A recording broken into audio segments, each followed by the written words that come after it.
Bueno, vamos a tratar hoy de un discurso.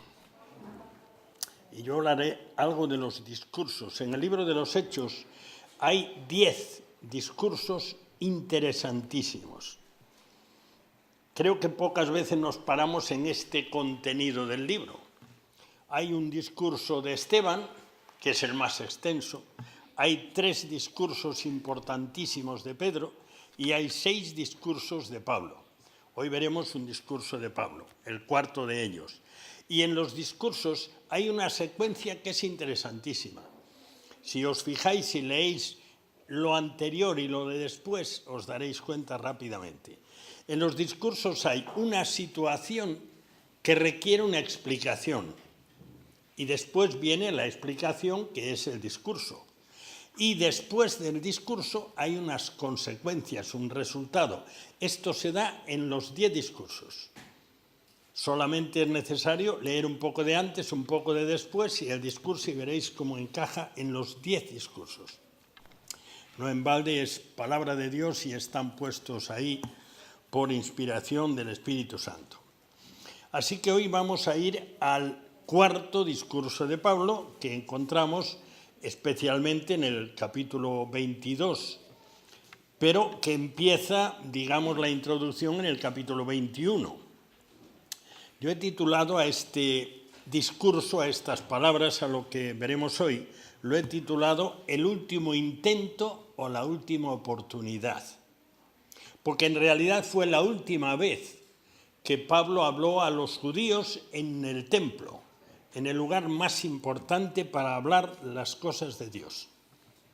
Y en cierta manera, de una manera real, fue el último intento del apóstol Pablo para convencer. Allí estaba la flor y nata de los creyentes judíos y allí estaban otros que se sumaron para escuchar el discurso.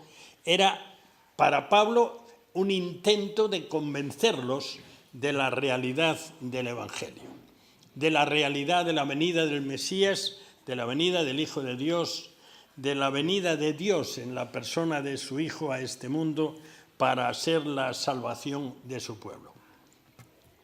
También seguramente era la última oportunidad para muchos de escuchar este mensaje. Así que vamos a introducirnos leyendo algo de la introducción, algo de la situación que da lugar a este discurso. Vamos a Hechos capítulo 21 y leeremos los versículos 27 al 36 que lo introducen. Solamente voy a leer para que nos situemos. Capítulo 21, versículos 27 al 36. Y dice así: Pero cuando estaban para cumplirse los 7 días, unos judíos de Asia, al verle en el templo, alborotaron a toda la multitud y le echaron mano, dando voces: varones israelitas, ayudad, este es el hombre que por todas partes enseña a todos contra el pueblo, la ley y este lugar, y además de esto ha metido a griegos en el templo y ha profanado este santo lugar. Porque antes habían visto con él en la ciudad a Trófimo de Éfeso, que era gentil, a quien pensaban que Pablo había metido en el templo. Así que toda la ciudad se conmovió, se agolpó el pueblo y apoderándose de Pablo lo arrastraron fuera del templo e inmediatamente cerraron las puertas, es decir, los oficiales del templo cerraron y ellos estaban a la entrada del templo, en ese lugar de reunión donde hubo tantas predicaciones importantes y enseñanzas del Señor también. Procurando ellos matarle, se le avisó al tribuno de la compañía que toda la ciudad de Jerusalén estaba alborotada. Este, tomando luego soldados y centuriones, corrió a ellos y cuando ellos vieron al tribuno y a los soldados dejaron de golpear a Pablo, o sea que lo querían linchar. Entonces, llegado el tribuno, le prendió y le mandó atar con 2 cadenas, es decir, a 2 soldados, y preguntó quién era y qué había hecho. Pero entre la multitud unos gritaban una cosa y otros otra, y como no podían entender nada de cierto a causa del alboroto, le mandó llevar a la fortaleza. La fortaleza era al lado mismo del templo, la llamada Fortaleza Antonia, porque la construyó Herodes en honor a Marco Antonio, y estaba más alta que el templo. El templo estaba en lo alto de la ciudad y la fortaleza más alta que el templo. Es decir, que desde allí se visualizaba perfectamente el lugar donde solía haber más algaradas de mucha gente. Seguimos leyendo. Al llegar a las gradas, aconteció que era llevado en peso por los soldados a causa de la violencia de la multitud, porque la muchedumbre del pueblo venía detrás gritando, ¡muera! O matadlo, o matémoslo. Entiendo que se decía. Cuando comenzaron a meter a Pablo en la fortaleza, dijo al tribuno, ¿se me permite decirte algo? Y él dijo, ¿sabes griego? Y ahí terminamos la introducción. Es decir, la introducción natural a este pasaje. Y si nos hemos fijado, creo que no hace falta pararse mucho, había un alboroto enorme en un lugar donde se podían congregar miles de personas, en ese lugar donde Pedro había predicado después de sanar al cojo de nacimiento, y todos estos estaban, digamos, movilizados por unos agitadores que eran judíos de Asia, que sabían de la predicación de Pablo, que algunos piensan que eran de Éfeso, en todo caso sí eran de Asia, lo que hoy es Turquía, y que eran de los que se oponían a dos cosas. Una, a que Jesús era el Mesías que esperaban, Jesús el que había muerto en Jerusalén y había resucitado. Y además de eso se oponían muchísimo a otra cosa, que los gentiles pudiesen unirse al pueblo de Dios. Así que había dos cosas ahí incluidas, especialmente la segunda. Y ellos, pues, con muy buena manera para alborotar a la gente, empezaron a gritar en medio de mucha gente y la gente rápidamente responde a estos impulsos, hoy también. Así que se armó un alboroto enorme. Hubo la intervención de los romanos desde la fortaleza Antonia, que estaban siempre pendientes porque era un lugar donde se producían con frecuencia, y ahí comienza el tiempo del discurso de Pablo. Así que seguimos leyendo y entramos ya en el tiempo del discurso y vamos a ir comentando según vayamos leyendo. Versículo 38. Después de esta primera parte, se me permite decirte algo, dice Pablo al tribuno. El tribuno le dijo, ¿sabes griego? Y Pablo dice en otro lugar que él hablaba varias lenguas. Y versículo 38, ¿no eres tú, le dice el tribuno, aquel egipcio que levantó una sedición antes de estos días y sacó al desierto a 4.000 sicarios? Y esto está documentado en la historia, aparte de aquí, que es más importante. Y los sicarios eran asesinos pagados. Pero algún historiador dice que estos sicarios eran de los que en medio de una multitud llevaban unos puñales muy pequeños que se llamaban sica y los sacaban sin que se notara, apuñalaban a alguien y se guardaban el puñal y como había mucha gente nadie se daba cuenta quién había sido y eran ellos mismos. Oye, atender aquí que han matado a uno, andan, bueno, lo que sea, lo que quisieran organizar, ¿no? Provocando un tumulto. Bueno, y dice Pablo, seguimos leyendo, versículo 39. Entonces dijo Pablo, yo de cierto soy hombre judío, de Tarso, ciudadano de una ciudad no insignificante de Cilicia.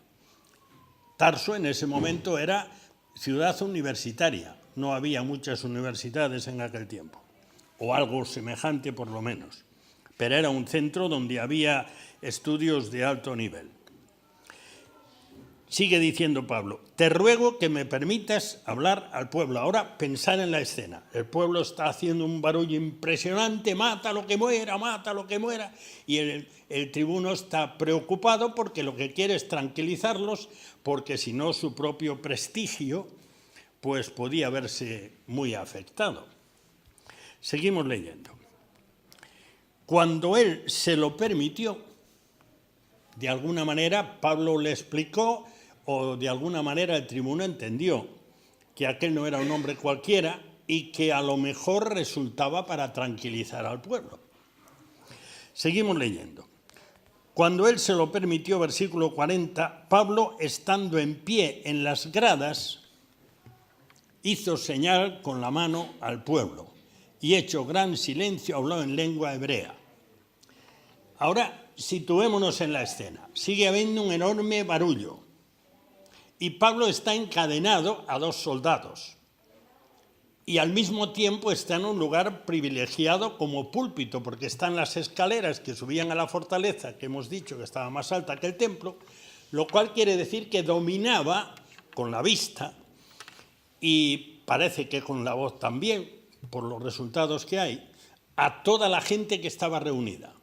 O sea que el púlpito era ideal, la situación del predicador no tanto, porque allí atado con las cadenas, seguramente bastante lastimado. Recordad que le estaban golpeando, pero no dándole así azotitos, lo querían linchar, o sea, lo querían matar. Así que seguramente estaba herido y aparte de eso, pues magullado. O sea que no era la mejor situación del predicador, pero estaba en el sitio mejor. Y curiosamente, y esto llama la atención, cuando Pablo levanta la mano, como diciendo que quería hablar, se calló todo el mundo. Y esto es muy sorprendente, porque podían oír empezar a gritar que se calle, que lo maten, pues no se callaron. Es de verdad que es sorprendente. Evidentemente hay algo más que Pablo aquí. Versículo 1 del capítulo 22. Varones, hermanos y padres. Esto de hermanos y padres, evidentemente significa que allí había por lo menos 2 clases de personas. Por decirlo así, la gente de a pie y los principales del pueblo. Es decir, los jefes espirituales, los sumos sacerdotes y gente de ese estilo. Los ancianos, los que formaban el Sanedrín, por lo menos algunos, seguro que lo sabían. Así que Pablo, con todo respeto, se dirige a los de a pie, a los iguales, por decirlo así. Pablo, a pesar de todo, era un rabino conocido. Y al mismo tiempo se dirige con todo respeto a los que eran más importantes en la concurrencia. Varones, hermanos y padres, oíd ahora mi defensa ante vosotros. Dicho de otra manera, como dije antes en este discurso, también se da, era la respuesta, la explicación. Aquí ha habido un follón de miedo y yo quiero explicaros por qué. O quiero explicaros por qué yo soy el afectado, o lo que sea. Así que quizá esa fuera también parte de la razón por la que se callaron. Versículo 2. Y al oír que les hablaba en lengua hebrea, guardaron más silencio. Quiere decir que había silencio, pero había algunos murmullos. Pero cuando escucharon que hablaba en la lengua, digamos, que utilizaban habitualmente, que era una forma del hebreo, que es conocido como el arameo, que es la lengua, por ejemplo, en la cual se recoge literalmente en el Evangelio de Mateo y en el de Marcos la 4ª de las expresiones de Jesús desde la cruz, Elí, Elí, lama sabactani. Bueno, pues ese era arameo, es decir, una forma, por decirlo así, un dialecto, era muy cercano al hebreo, que se hablaba entre el pueblo en ese tiempo. Así que al oír que hablaba en su lengua, porque el griego era muy conocido, era la lengua más común en todo el imperio, pues resulta que esto despertó más su atención. Es un poco ya, oye, este está más cerca de nosotros, vamos a atender, digo yo que sería la reacción de la gente por esto. Así que de repente veis a miles de personas que están allí vociferando y se callan porque Pablo va a hablar y empieza a hablar y se callan más todavía porque está mucho más cerca de ellos. Está hablando en su lengua coloquial, por decirlo así, porque había un hebreo más alto que se utilizaba en las ceremonias del templo. Y sigue diciendo el texto, versículo 2, dice, y él les dijo. Bueno, y aquí ahora en este discurso hay 3 partes muy definidas. La primera es un poco acercarse a los que estaban escuchando, versículos 3 al 5. Esta parte podríamos titularla «Soy de los vuestros». Esa es la idea que Pablo transmite en el comienzo de su discurso. soy de los vuestros. No soy alguien contra vuestra, no soy alguien que os debe inquietar, sino que soy de los vuestros. Vais a ver lo que dice Pablo. Son pocas palabras, pero están muy medidas, muy pensadas. Les dijo, versículo 3, yo de cierto soy judío, para empezar. Y judío quería decir descendiente de la tribu de Judá y por lo tanto de la tribu real, porque de la tribu de Judá era la tribu del reino y era además el último reino que fue llevado cautivo por los babilonios y Jerusalén era la capital de Judá. Así que eso ya era muy importante. Él no era un extraño, sino que era un judío. Pero sigue diciendo, nacido en Tarso de Cilicia, o sea, no en Jerusalén, pero, atención a esto que dice Pablo, criado en esta ciudad, versículo 3, instruido a los pies de Gamaliel, estrictamente conforme a la ley de nuestros padres, celoso de Dios como hoy lo sois todos vosotros. Como veis, es un acercamiento importante. Hacía, ya algún tiempo, en los primeros, problemas que hubo con los cristianos, este Gamaliel era un maestro respetadísimo que consiguió frenar a todo el concilio con sus palabras de pedir serenidad, reflexión y calma y advertir, si esto es de Dios no vais a poder hacer nada con él, refiriéndose a la controversia que había con los cristianos. Así que Gamaliel no era un maestro desconocido, ni un maestro de tantos, sino que era alguien muy conocido y muy respetado entre los maestros judíos en Jerusalén. Así que vais viendo, soy judío, o sea, soy judío auténtico, aunque nací en Tarso, yo me he criado en esta ciudad y he estado estudiando con el mejor maestro que tenéis y además he vivido conforme a lo que él me ha enseñado. Celoso de Dios como hoy lo sois todos vosotros, o sea, soy de los vuestros. Esa era la idea inicial del discurso. Versículo 4. Perseguía yo este camino hasta la muerte, prendiendo y entregando en cárceles a hombres y mujeres. O sea, de los vuestros completamente. Y además esto era conocido y había mucha gente que sabía de Pablo. Así que si había alguna duda, pues esto todavía da más fuerza, a atenderle, porque él había sido feroz perseguidor de los cristianos. Y seguimos leyendo. Agrega además, o sea, como vais viendo, va amontonando factores para que le escuchasen, atendiesen a lo que venía después, que era lo más importante que él quería decir. Dice versículo 5, como el sumo sacerdote también me es testigo, aunque ya habían pasado unos 20 años, y todos los ancianos de quienes también recibí cartas para los hermanos, y fui a Damasco para traer presos a Jerusalén también a los que estuviesen allí, para que fuesen castigados. O sea, he sido tan de los vuestros que lo que vosotros estáis hoy aquí armando tanto jaleo, yo estaba a la cabeza. Estaba a la cabeza de un movimiento mucho más serio que este, pero en vuestra línea, soy de los vuestros, oye. He estado luchando, pero con todas mis fuerzas, para apagar la llama de esta doctrina. Y eso era conocido, porque había sido un movimiento brutal.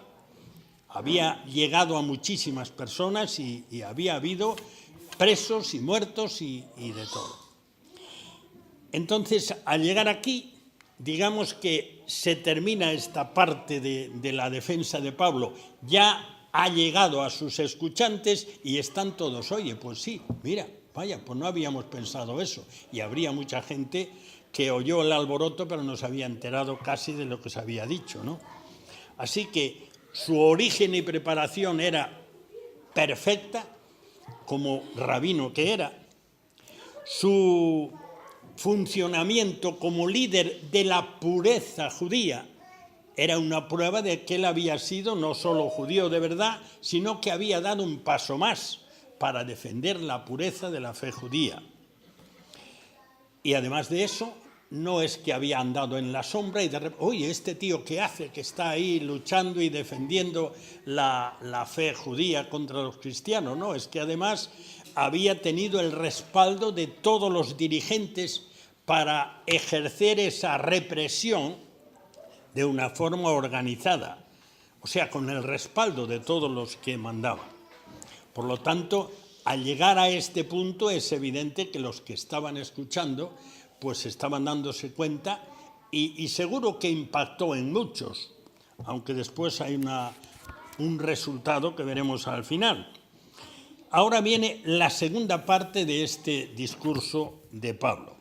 Esta segunda parte es donde Pablo coloca a todos los que estaban siguiéndoles ante una cosa muy importante. Una visión, que esto era algo, digamos que para los judíos era muy respetado, y un cambio en su vida. Es decir, una crisis espiritual, por decirlo así, pero una visión de Dios. Y esto era para ellos muy respetado. Así que seguía estando en su línea. Y la finalidad de Pablo era convencerles que él no era un agitador, sino que era un sincero judío a quien Dios había llevado a entender cosas que él no entendía. Así que seguimos en el versículo 6, y aquí es más largo hasta el versículo 16. Pero aconteció que yendo yo, es decir, yendo hacia Damasco, al llegar cerca de Damasco, en Siria, como a mediodía, aunque las palabras son pocas, va poniendo los puntos. De repente me rodeó mucha luz del cielo. Estamos hablando de mediodía, cuando el sol cae con toda su fuerza. Bueno, pues a esa hora la luz era tanta que la luz del sol pues quedaba como ya disminuida. La luz del cielo era más fuerte que esa. Versículo 7. Caí al suelo y oí una voz que me decía: Saulo, Saulo, ¿por qué me persigues? Gran pregunta. Porque esto Pablo entendió, y los que escuchaban a Pablo entendieron, que venía directamente del Señor, que era quien preguntaba, el Dios de la gloria. Y él, que estaba convencido, que estaba de corazón y con todas sus fuerzas sirviendo al Dios de la gloria, pues esto para Pablo tiene que haber sido una sorpresa enorme. ¿Por qué me persigues? Esto en la cabeza de Pablo tuvo que haber una tormenta impresionante en ese momento. Del cielo le dicen: ¿por qué me persigues? Pero si él estaba siendo el más fiel y apasionado defensor de la pureza de la fe judía. ¿Qué estaba pasando allí? No sabemos el tiempo que duró esta, por decirlo así, esta entrevista del Señor con Pablo. A lo mejor duró un poco más de lo que parece, pero sin duda alguna que Pablo quedó completamente desconcertado. Habría pensado en ese momento: ¿en qué me he equivocado? ¿Qué está pasando aquí? Porque eso es muy fuerte. Él estaba dedicando todos sus esfuerzos, su capacidad de convencer, porque era un buen argumentador, y de repente, ahí va. Yo creo que es la situación que le puede ocurrir a cualquier persona cuando de repente descubre que aún siendo buena persona, y seguramente sí, pues resulta que está perdido para siempre. Y dirá: bueno, pero ¿qué pasa aquí? ¿Qué pasa aquí? ¿Me he equivocado yo? ¿O qué pasa aquí? Que Dios me descubre, a mi corazón me descubre por su palabra, que soy un perdido. Y yo pensaba que era una buena persona. Es ese shock previo a la conversión. Y seguimos leyendo. Entonces respondió: ¿quién eres, Señor? ¿Quién era el Señor? Tiene su telita, ¿eh? ¿Estaría Pablo pensando en ese momento: bueno, esto parece del cielo, pero ¿cómo me está diciendo me persigues? Es una duda razonable. La respuesta: y me dijo, está Pablo relatando, claro, yo soy Jesús de Nazaret, a quien tú persigues. ¡Wow! O sea que yo iba en contra de la verdad, pensando defender la verdad denodadamente.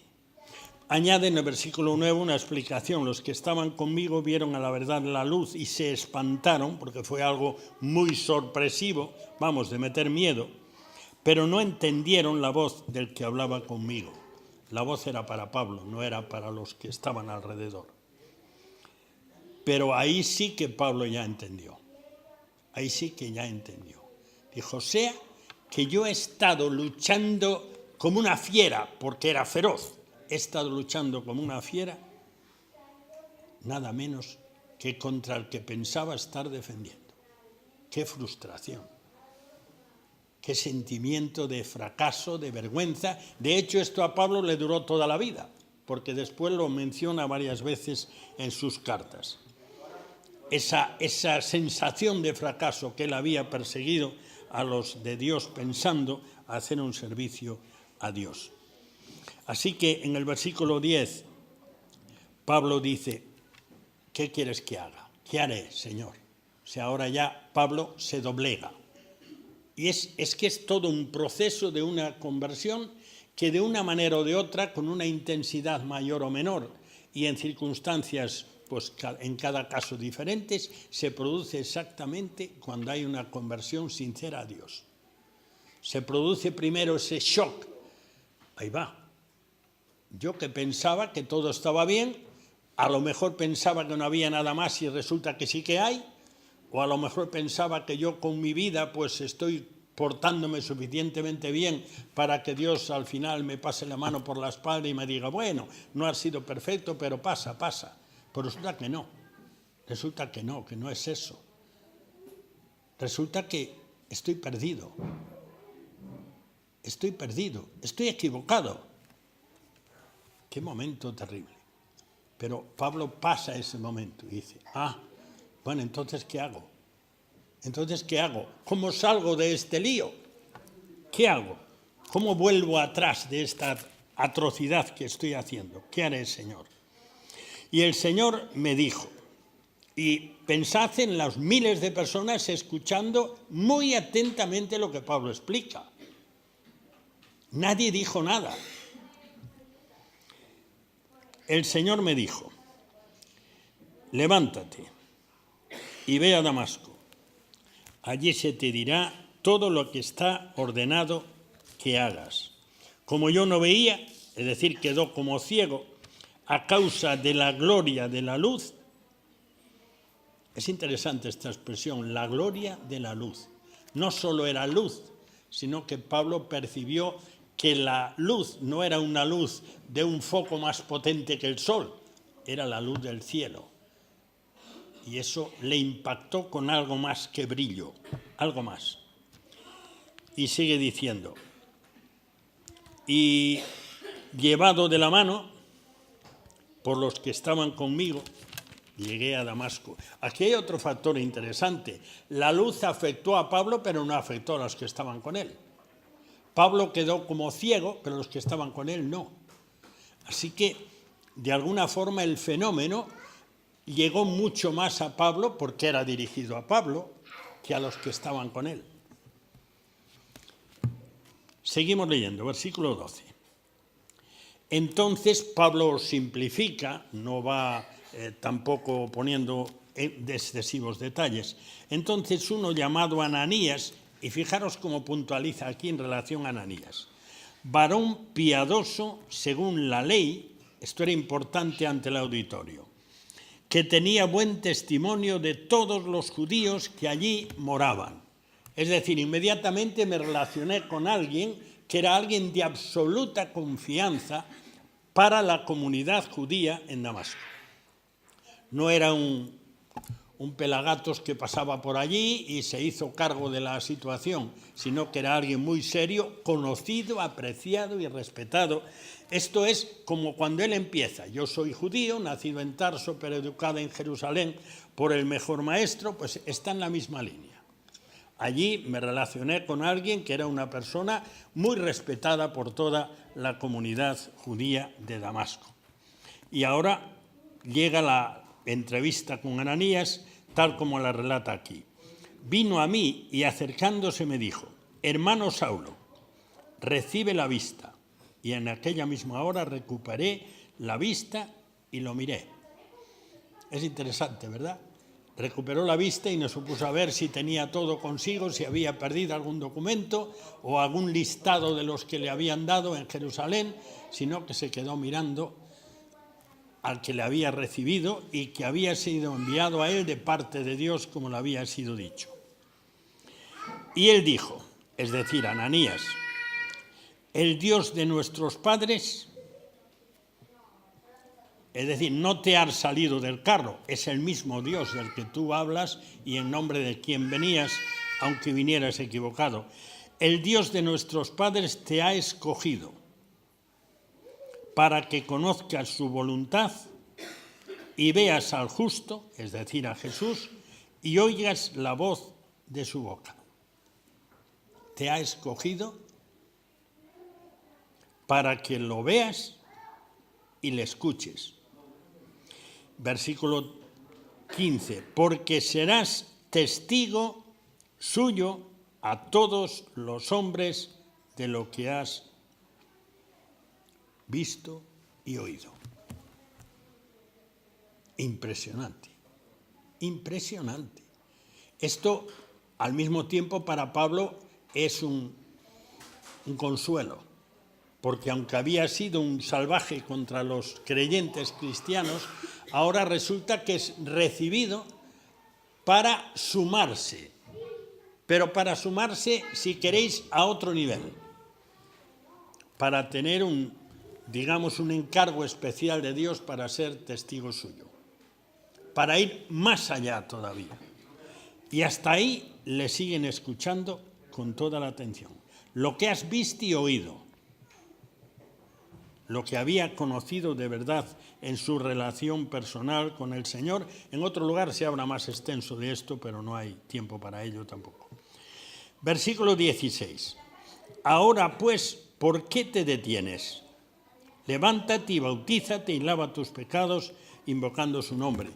Bueno, este versículo es muy interesante por varias cosas. Una de las cosas porque la secuencia de los convertidos en el libro de los Hechos y en cualquier lugar es escuchar, conocer la palabra de Dios, creer la palabra de Dios y ser bautizados. Esa es la secuencia. El bautismo no lava los pecados. El bautismo es el testimonio de que han sido lavados. Es el testimonio de haber sido recibidos por Dios para salvación. Así que esto era ya, la oficialización de la entrada de Pablo. El bautismo era muy conocido en aquel tiempo, como una ceremonia, por decirlo así, de iniciación. Pero en este momento tenía un valor especial. Era para Pablo sumarse a aquellos a los que había perseguido. Y de hecho pasó bastante tiempo hasta que los perseguidos aceptaron que aquel Pablo que los había perseguido tan ferozmente era de los suyos ya. No era contra ellos todavía. Pasó bastante tiempo, tanto en Damasco como en Jerusalén, hasta que por fin lo aceptaron. Así que quiere decir que Pablo ha pasado el proceso de conversión. Conoció que estaba equivocado, conoció al Señor, es aceptado y es incorporado a los creyentes, pero pasa este proceso de conocer, creer y confesar en el bautismo. Y seguimos adelante. Y ahora entramos en la tercera parte del discurso, la última parte del discurso. Y me aconteció vuelta a Jerusalén que orando en el templo me sobrevino un éxtasis. Es decir, tuvo una visión, tuvo un momento de introspección espiritual con el Señor. Algo como lo que le pasó a Pedro en Jope antes de ir a casa de Cornelio, que también se relata en el libro de los Hechos. Y todo esto era entendido, aceptado y respetado por la audiencia de Pablo en ese momento. Y le vi, verás al justo, le dijo Ananías, y le vi, es decir, vio al Señor en visión. que me decía: date prisa y sal prontamente de Jerusalén, porque no recibirán tu testimonio acerca de mí. Esto da a entender clarísimamente que Pablo se sentía en la obligación de predicar lo que él había descubierto después de aquel trayecto tan azaroso, y sentía la necesidad de predicarlo, de que lo supieran aquellos que le conocían y entre los cuales él había seguramente buscado compañeros para sus labores de prender a los cristianos. Pues él tenía ganas de testificar en Jerusalén, y el Señor le dice: no te van a creer, te van a rechazar. Y Pablo aquí se resiste. Le dijo: Señor, ellos saben que yo encarcelaba y azotaba en todas las sinagogas a los que creían en ti, y cuando se derramaba la sangre de Esteban, tu testigo, yo mismo también estaba presente y consentía en su muerte y guardaba las ropas de los que le mataban. Y precisamente la muerte de Esteban fue el inicio de lo más fuerte de la persecución encabezada por Pablo. Y eso lo sabían. Pero el Señor le dice: no, no te van a hacer caso. Ahora viene, digamos, el final del discurso, que en realidad no debía ser el final, pero es el final abrupto del discurso, cuando Pablo dice a sus escuchantes allí, aquellas miles de personas que estaban presos de su discurso: pero me dijo, es decir, el Señor, el Dios de la gloria, Jesucristo, me dijo: ve, o sea, no a Jerusalén, vete de Jerusalén, porque yo te enviaré lejos a los gentiles. Esto, naturalmente, concuerda con que era instrumento escogido para ir a muchas gentes, y en este caso muchas gentes era hasta lo último de la tierra, para terminar el cumplimiento de aquel texto de Hechos 1:8, que termina con hasta lo último de la tierra. Bueno, pues el que encabezó esa función misionera fue Pablo, que fue hasta lo último de la tierra, en este caso hasta la misma capital del imperio. Pero los resultados de este mensaje, muy brevemente: un rechazo violento, versículos 22 y 23. Oyeron hasta esta palabra, entonces alzaron la voz diciendo: quita de la tierra a tal hombre, porque no conviene que viva.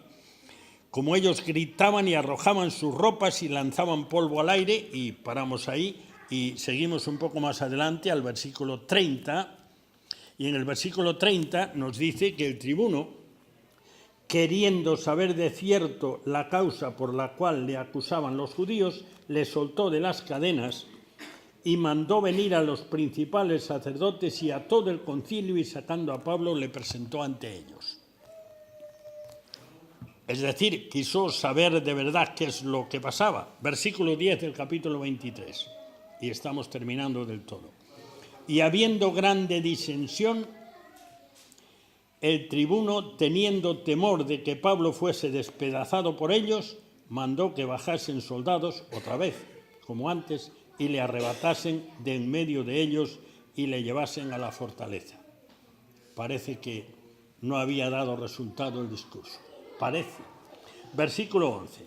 A la noche siguiente se le presentó el Señor y le dijo: ten ánimo, Pablo, pues como has testificado de mí en Jerusalén, así es necesario que testifiques también en Roma.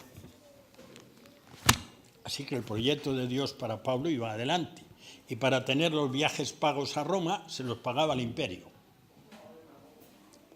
Iba a ser llevado a Roma a causa de toda esta situación, y podéis seguir leyéndola en el libro de los Hechos, pero veis que hay estas tres cosas en el discurso. La primera cosa, una situación, un alboroto. ¿Qué pasa aquí? Pablo da su discurso y explica en realidad lo que pasaba, y a continuación hay rechazo, pero ese rechazo lleva hasta que Pablo llega a Roma con su mensaje, con la tarea que Dios le había encomendado. Entonces, ya finalizando, solo quedan unas preguntas. ¿Es Jesucristo tu Salvador? ¿O estás como Pablo, que sabía muchísimo? Porque Pablo sabía muchísimo, digamos, de lo secular y de lo religioso. Muchísimo. ¿Es Jesucristo tu Salvador? ¿O transitas por este mundo como Pablo, equivocado, equivocada, pensando que vas bien pero vas mal? ¿Es Jesucristo tu Maestro?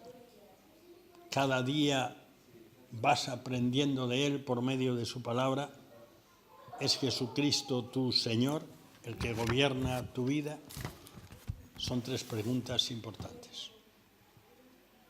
No tenemos más tiempo, pero tenemos su palabra. Y como Pablo en aquel día, todavía hoy hay personas que necesitan conocer la verdad, creer la verdad y vivir la verdad.